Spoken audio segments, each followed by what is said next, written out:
একজন মানুষের জন্য যে কোনো কিছু পড়তে গেলে তার জন্য প্রয়োজন জ্ঞান অর্জন করা। তো জ্ঞান অর্জন করতে হলে প্রথম যে বিষয়টা পড়া। এই জন্য আমার দৃষ্টিতে, আমার দৃষ্টিভঙ্গি মনে হয় যেন এটাই, এই জন্য আল্লাহ পাক রব্বুল আলামিন ইকরা শব্দ দিয়েই জ্ঞান অর্জনের সূচনা করেছিলেন আমাদের মহানবী হযরত মুহাম্মদ সাল্লাল্লাহু আলাইহি ওয়াসাল্লামের মাধ্যমে। আমার নাম মোহাম্মদ আব্দুল আজিজ। আমি যে বইটা লিখছি একদম হে উম্মাহ ফিরে এসেছি ইসলামের ছায়াতলে। আসলে বইটার মধ্যে সামগ্রিক বিষয় উঠে এসেছে একজন মুমিনের কি করণীয় কি বর্জনীয় এবং বর্তমান পরিপ্রেক্ষিতে যেগুলা করণীয় এবং বর্জনীয় সবগুলো উঠে এসেছে আমার দৃষ্টিতে। বাকি আমার কাছে যে বইটা আমি লিখেছি আমার সামনে দেখতেছেন আপনারা, বইটা আলহামদুলিল্লাহ খুব অল্প সময়ে সাড়া পেয়েছে। বইটা প্রকাশিত হয়েছে ইদারা প্রকাশন থেকে।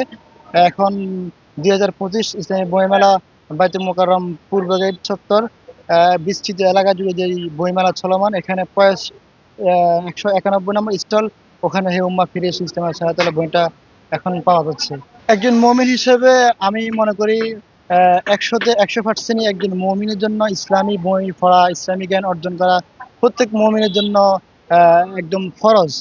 কারণ একজন মুমিন চলতে হলে তার দৈনন্দিন জীবন পরিচালনার জন্য ইসলামিক মূল্যবোধ, ইসলামিক জ্ঞান অর্জন করা খুবই অত্যাবশ্যক।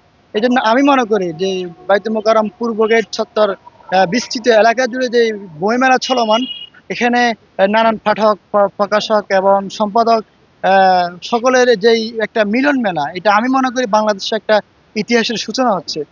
তাছাড়া আলহামদুলিল্লাহ এখন ইতিমধ্যে আমরা দেখেছি এবার লেবানন, পাকিস্তান এবং মিশর থেকে এই যে বাইতুল মোকাররম পূর্ব গেট চত্বর বইমেলার মধ্যে আলহামদুলিল্লাহ 4টা স্টল এসেছে। আমরা তাদেরকে আন্তরিক মোবারকবাদ এবং ধন্যবাদ জানাই। আচ্ছা, আপনাদের